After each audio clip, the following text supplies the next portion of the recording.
Bem-vindos a GeoPapers! Aqui nós te ensinamos como se manter atualizado em ginecologia e obstetrícia, mesmo que você não tenha tempo para estudar. Eu sou Fabiano Serra. Eu sou o Jader Burtê. E o tema do nosso podcast, videocast de hoje é...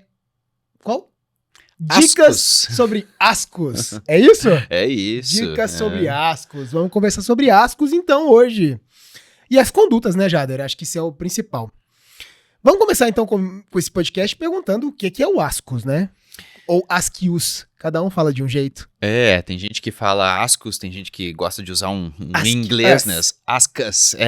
Ask us. Mas, na verdade, assim, o que é o ascos, né? O ascos, ele é um achado de citologia super comum, super frequente. Citologia, lembrando então que é a colpocitologia oncótica ou Papa Nicolau, né, o famoso exame de Papa Nicolau, e que a gente pode ter aí esse achado citológico que essa sigla quer dizer atipias em células escamosas de significado indeterminado, possivelmente não neoplásicas, né? Esse é o significado de ascos. Então, às vezes vem escrito, né, desse jeito, né, atipias em células escamosas de significado indeterminado, possivelmente não neoplásicas, e às vezes vem escrita a sigla, né, ascos. É um achado que costuma ser super tranquilo, né, um achado que não costuma ter relação com lesão de alto grau, né, geralmente tem relação com ou uma lesão de baixo grau, ou só um efeito coilocitótico do HPV, ou às vezes pode ser só alguma vulvaginite que a paciente estava no dia da coleta, né? Ou às vezes pode ser só um falso positivo mesmo do Papa Nicolau. Então costuma ser um achado que não deve trazer nenhum tipo de preocupação nem para a paciente e nem para o profissional que recebe o resultado. Então se não traz preocupação, já quero entender essa conduta. Chegou uma paciente para mim com ascos. Qual é a conduta em relação a ela? Então, a paciente chega com o resultado do Papa Nicolau, com ascos, né? E aí ela quer saber o que significa. A conduta é a gente explicar para ela que realmente é um achado que na grande maioria das vezes não tem relação com lesão de alto grau, né? E que é um achado que a gente vai repetir o exame. A conduta é não encaminhar essa paciente para a colposcopia e sim repetir o exame. Em quanto tempo? Se a paciente tem entre 25 anos e 30 anos, na verdade é entre 25 anos e 29 anos e 11 meses, né? Ou seja, ainda não fez 30, a conduta é a gente repetir em 1 ano. Agora, se ela tem 30 anos exatos ou mais, a conduta é a gente repetir em 6 meses. Então, a conduta é sempre repetição da citologia. Se for 30 anos ou mais, você repete em 6 meses. E se for entre 25 e 30 anos, você repete em 1 ano. Se, eventualmente, alguém coletou de uma paciente que tem menos de 25 anos, que não é a faixa etária de rastreamento, né? O Ministério da Saúde do Brasil recomenda que você só rastreie a partir dos 25 anos. Mas se eventualmente alguém coletou numa menina de 17 anos, 18 anos, que tem menos de 25 anos, né? E deu um ascos, a conduta é você repetir em 3 anos. Então se recomenda, né, se orienta que seja repetido em 3 anos.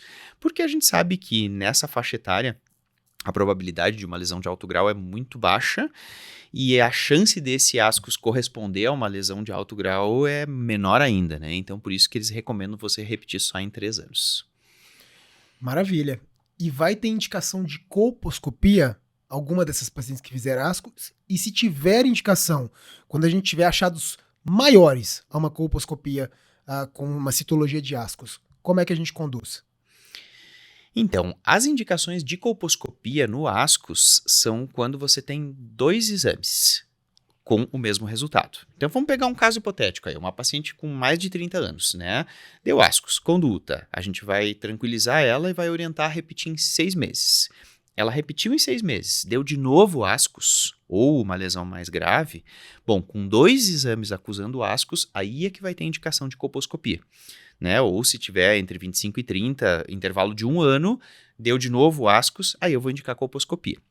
Se eu faço a colposcopia e eu identifico achados maiores, o que a gente não espera, né? Num ascos a gente ter achados maiores, mas se eventualmente a gente tiver ali um achado maior, um epitélio aceto branco grosseiro, um pontilhado grosseiro, aquele mosaico típico, né? Aquele mosaico bem grosseiro, ou ainda orifícios glandulares com halos espessados, aí a conduta é a gente fazer biópsia. Por quê? Porque achado maior, ele é mais sugestivo de uma lesão de alto grau. Dificilmente uma lesão de alto grau se manifesta por ascos, mas pode acontecer, né? Então, se você tiver um achado maior, você precisa ter a amostragem histológica. Aí a gente vai fazer uma biópsia desse achado colposcópico e vai mandar para o patologista, para ele nos dar o diagnóstico definitivo. Porque se for realmente uma lesão de alto grau, a gente vai indicar aí uma excisão da zona de transformação. E se a gente tiver uma paciente que teve 2 ascos consecutivos, deu um intervalo adequado, 2 ascos consecutivos, fez a colposcopia e os achados são menores, qual a conduta?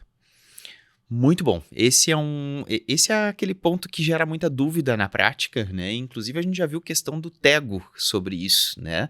Era exatamente isso. Paciente que repetiu em 6 meses, deu um ascos, né? Ela repetiu em 6 meses. Tem mais de 30 anos, repetiu em 6 meses. E aí deu de novo ascos. O paciente foi encaminhada para colposcopia.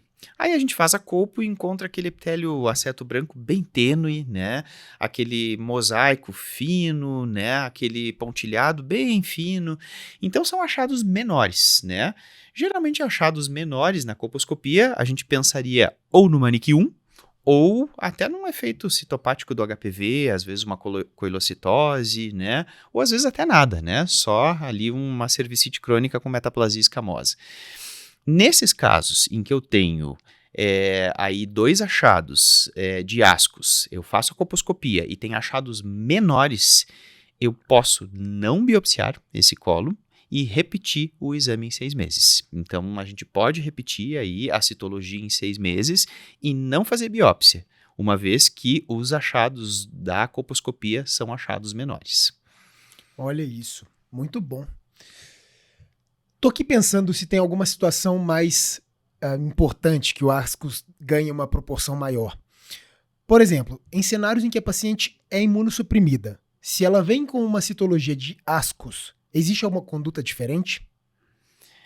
Esse é o único cenário de exceção no ascos, né? Então a conduta no ascos é sempre a gente repetir a citologia, porque para ela ir para a colposcopia, para a gente indicar a colposcopia, tem que ter pelo menos 2 citologias alteradas.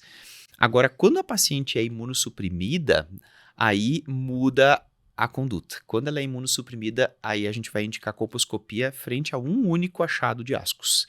Então, se você tem lá uma paciente que tem, por exemplo, HIV, ou uma paciente transplantada, que tem que usar um imunossupressor, ou tem uma doença reumatológica, né, que ela precisa usar cronicamente um imunossupressor, essa paciente, frente a um único exame com ascos, tem indicação de colposcopia, porque a gente sabe que cada vez mais, né, tem se estudado a relação da imunidade, né, em relação à resposta ao HPV.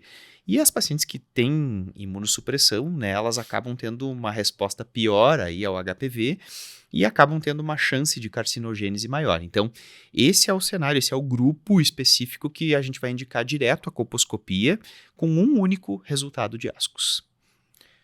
Maravilha! Então, chegou uma paciente com um citológico de ascos, tranquilize sua paciente, né? Na maioria das vezes, a não ser que ela seja realmente imunossuprimida e vai fazer lá a colposcopia direto. Mas tranquilizar, fazer um exame físico, né? Porque às vezes no exame físico a gente descobre alguma vulvovaginite, né? Já daqui justifica esse ascos. Então sempre lembrar disso aí também. Cervicites também são muito comuns, né? Às vezes a paciente comuns. tem ali uma clamídia, um gonococo, né? Isso aí. E aí a gente trata e muitas vezes você, depois de tratar, repete esse cito patológico em 6 meses e tá normal. Paciente pós-menopausa, às vezes você estrogeniza a paciente, né? Ela fica tão atrófica, estrogeniza a paciente, você repete em 6 meses e fica tá normal. É isso aí. Então é importante olhar clinicamente a paciente como um todo também, né? Não somente o resultado do citológico para esses casos que tem baixo risco realmente de ser uma lesão de alto grau. É isso, pessoal.